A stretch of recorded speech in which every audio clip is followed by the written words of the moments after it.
यह लड़की plastic skin वाली है। कहानी की शुरुआत एक लड़की रीना को दिखाते हुए होती है और वो कहीं बाहर जाने के लिए तैयार हो रही थी। तभी उसके घर में एक मक्खी आती है। फिर प्रेजेंट में रीना जो बेहद खूबसूरत दिखना चाहती थी, लेकिन उसका मोड़ा शरीर उसे इसमें रुकावट पैदा कर रहा था। इसी बीच फोन की घंटी बजती है और रीना जल्दी जल्दी फोन उठाती है। रीना को फोन करने वाला उसका बीएफ था, जिसका नाम विल था। रीना आज विल के साथ पहली बार बाहर जाने वाली थी और इसी वजह से वो ज्यादा से ज्यादा खूबसूरत दिखना चाहती थी। वैसे ये दोनों 7 बजे मिलने वाले थे, लेकिन विल को कोई काम आने के कारण उसने रीना से 6:30 बजे मिलने का कहा। अब रीना जैसे ही फोन काटती है तो उसकी नज़र टाइम पर पड़ती है। टाइम देखकर रीना समझ गई थी कि उसके पास तैयार होने के लिए ज़्यादा समय नहीं है, जिस कारण वह जल्दी जल्दी बाथरूम में आकर अपना चेहरा साफ करने लग जाती है।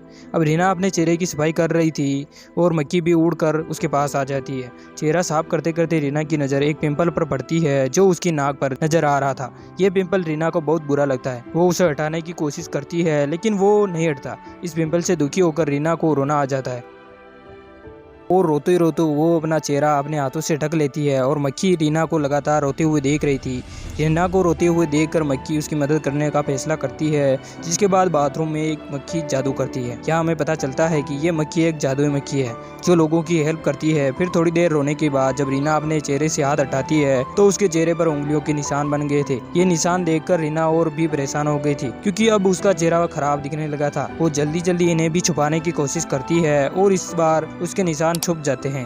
वो रीना हैरान होकर अपने चेहरे को देख रही थी, क्योंकि ना तो अब चेहरे पर कोई निशान था और ना ही कोई पिंपल। वो अब अपनी नाक साफ करने के लिए उसे खींचती है तो उसकी नाक लंबी हो जाती है। रीना इसे देखकर बहुत हैरान होती है। मेन बात तो यह है कि रीना को पता नहीं था कि यह सब उस मक्खी ने किया है। लंबी नाक को देखकर पहले तो रीना खुद पर बहुत हंसती है, लेकिन फिर वो उसे डूब कर पहले जैसे ही कर लेती है। अब रीना को भी समझ में आ गया था कि वो प्लास्टिक की बन चुकी है और वो अपने शरीर को मन चाहे शेप दे सकती है। इसी बीच उसकी नज़र एक मॉडल की तस्वीर पर पड़ती है, जिसके बाद वह फैसला करती है कि वह भी उस मॉडल जैसी बनकर रहेगी। अब रीना अपनी आंखें बदलती है, फिर अपनी गर्दन बदलती है, अपने लिप्स को सुंदर बनाती है। ऐसा करते करते वह अपने पूरे शरीर की शेप को बदल देती है। इसी दौरान रीना का लवर विल भी उसके घर आ जाता है, जबकि घर में रीना ने अपने आप को पूरा बदल लिया था।